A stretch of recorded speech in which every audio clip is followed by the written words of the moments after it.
Substantiate what was done at Lincoln, 10 years ago now, and also at the Reed Academy in Framingham, Mass. These are the only non-published studies in the Western literature about this stuff so far, and we've been trying to get there for a long time.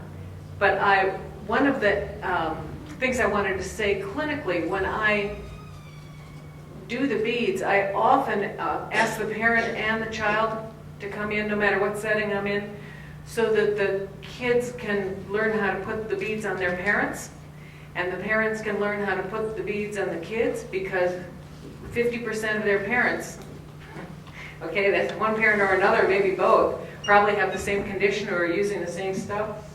But what I have here that I wanted to just show, and then I'm not going to say much more, is brain scans that were made on a patient that was seen by Dan Amon, if you know him from PBS, and all the change your brain, change your life, change your brain, change your body kind of stuff that's on PBS right now. We took a woman, 65-year-old woman, who has very significant ADD. And she wanted to get a workup from him anyway, and he and I have been waiting for a patient for 3 years to do an assessment on, who was going to get a workup anyway. And so what we see on the left-hand side is a picture of her brain without any medications on board with a SPECT scan. And the areas that are, looks like holes in the brain, are areas of low circulation. The right-hand side, which is much smoother, which indicates a healthier brain. And if it had a normal brain would not have any of these holes at all. It would have the shapes, you know, the contours would be there, but without the absences. But you can see the left-hand side is more severe than the right-hand. The right-hand side is what the brain scan looked like about a half an hour after we put on the beads. And so you could see a change in the scan once the beads were applied. We have not had the money, and that's all it is money, to do about 20 more scans, which we would like to do, in order to see if this was just a one-time fluke, maybe that's just how her brain works, or whether this is really a phenomenon of the beads. Clinically, of course, I think it's a phenomenon of the beads, but I'm a true believer. So what are you going to do with me? I'm useless from a research point of view. But then they took another set, which I don't have, of a scan that was done on her about 4 days later when they put her on medications that were specific to her. And that brain looks about, I'd say, 95% smooth. The thing that's phenomenal is that the beads took it to 50% in 30 minutes. So we don't know what the beads would be like if we left them on longer. We don't know what it should look like in 6 weeks. We don't know whether the gold bead or the silver bead would be better, or maybe the semen vicarium. Nobody knows any of that stuff. But we know something happened. We'd like to find out if it's a coincidence. So that's all I wanted to.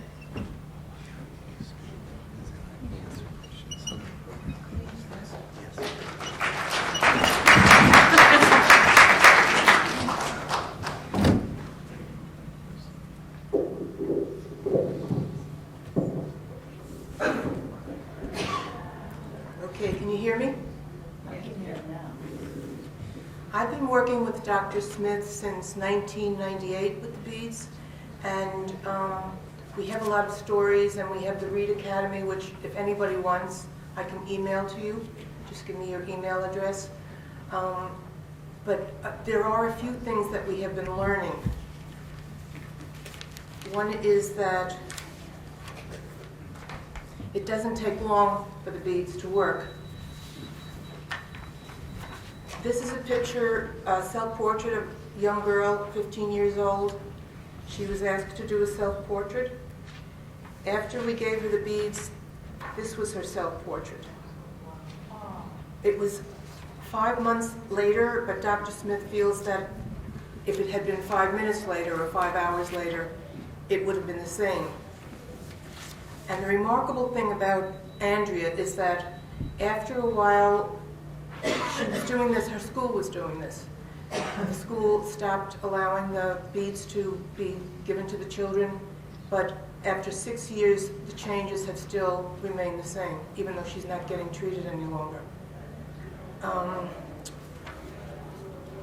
The other thing which we're curious about is that some people who come into Lincoln to take the training, they take treatment for the entire week, they get the needles, and they have no reaction to the needles. Then when I show up on Friday, which is bead day, we give them the bead and they have a dramatic response to it. Now, I asked Dr. Smith about this, and he said at first, let's not even think that we're going to get an answer, because if we stop being curious, we won't learn anything. One of the men this happened with was a football player, and this big guy naturally, and he didn't want to be at Lincoln, so he had to be there for his job. He was showing up late, he wasn't going to class, he was doing this, that, and the other thing, which he shouldn't have been doing. When he got the beads, after about 2 minutes, he looked at me and he went like this. And he came over to me and said, I have to go find Rosa and apologize to her for the jerk I've been all week. It was so dramatic and immediate. He started relating to the patients there, to his co-trainees, and he had a locked knee, which he hadn't been able to move for years because of a football injury. He started showing me how he could move his knee. His hands were better. This was all within about 10 minutes. So Dr. Smith is now supposed to come and explain that. And he's not here. So I guess we'll have to remain curious for another, I don't know, a few minutes. And I'll let Darian. Okay. Darian, sorry.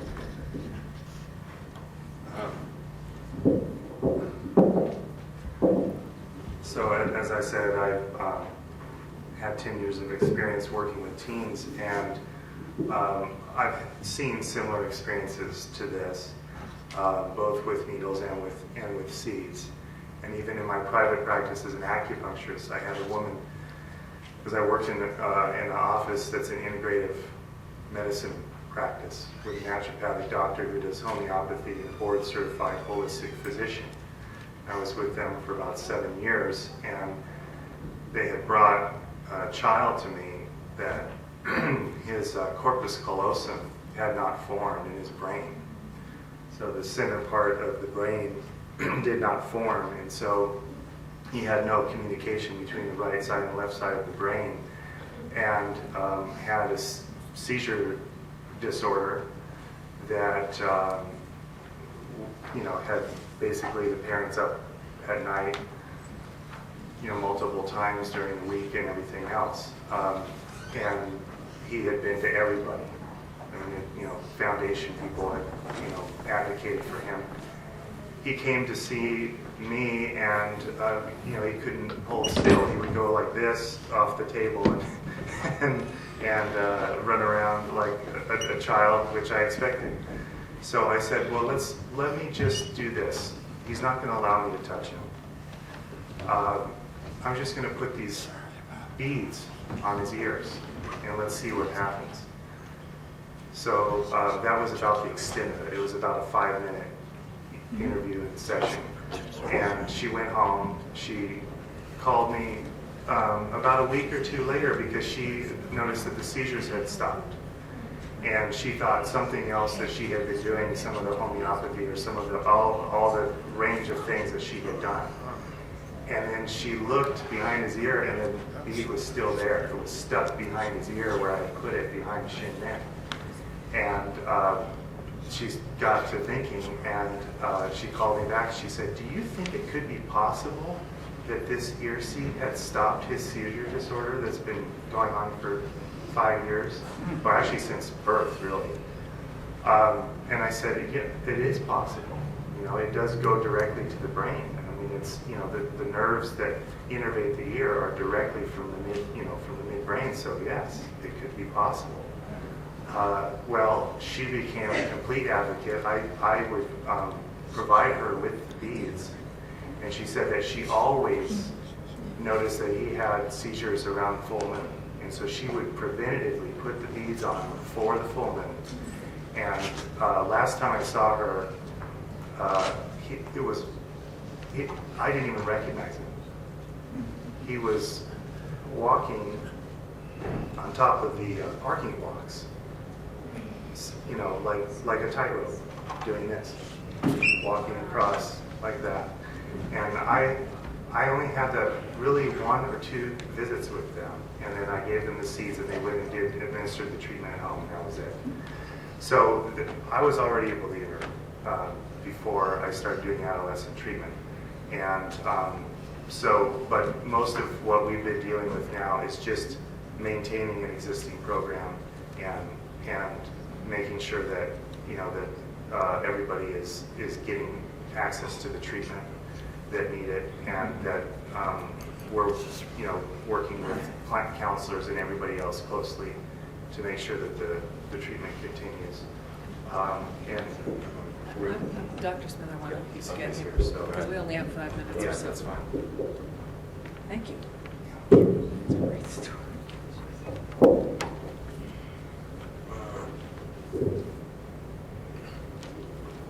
Now, this is specifically about Beads were tough. beads. Yeah, no, I got that part.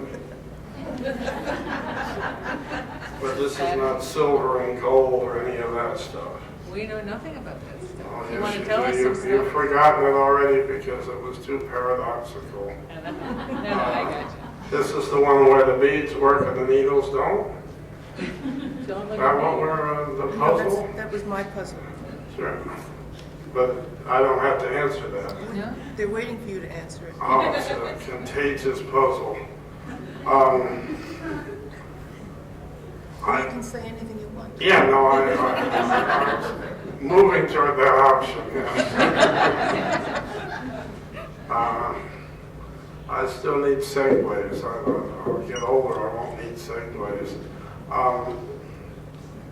The whole business of what works when, there are very few treatments that are as efficient as ear acupuncture. And the reason that you have people that where the treatment doesn't work, and those are generally people who are fighting it, as it were.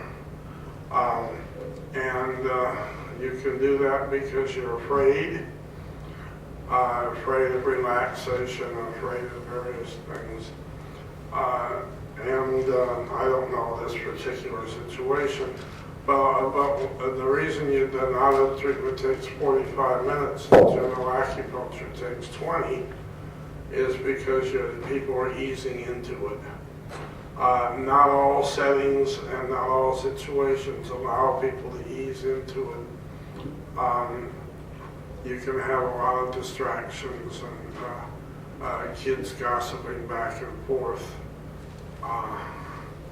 We had a study with a judge in Dayton, Ohio, and the acupuncturist ran in and did the points and then left, and you had a bunch of teenagers just sitting around happy they had a free hour. And lively energy that just sort of takes itself like that. The treatment needs quiet time. It needs a small beginning. It's not like animal tranquilizer or anything like that. For instance, if you walk around with the needles in, the needles start when you sit down. And so there are various times when the needles might not work. The beads are a different kind of stimulus because it's going for longer and it's a slower process. And so you don't have to defend yourself against it as much. And that's certainly a possibility. The beads don't seem to work with all ages 100%. When you're working with addiction and psychosis and all that, 100% is a very good number. But certainly 50-60%. I think it'd be very interesting to just go to a back ward of a mental hospital.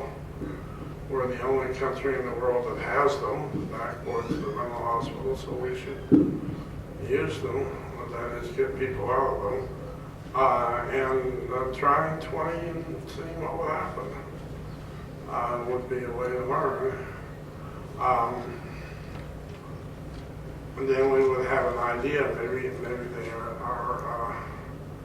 they also don't work as quick. You have the illusion of therapy in the first 20 minutes when people fall asleep with the ear points. I say the illusion because even if the points are wrong, they'll still fall asleep as long as they're a point somewhere. So you don't have to have a sensible treatment to have them fall asleep. And all of our patients know that the treatment is long after they get up.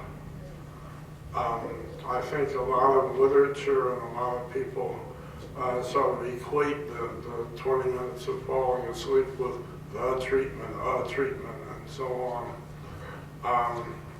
And the effect, the change effect, it has to echo for a while.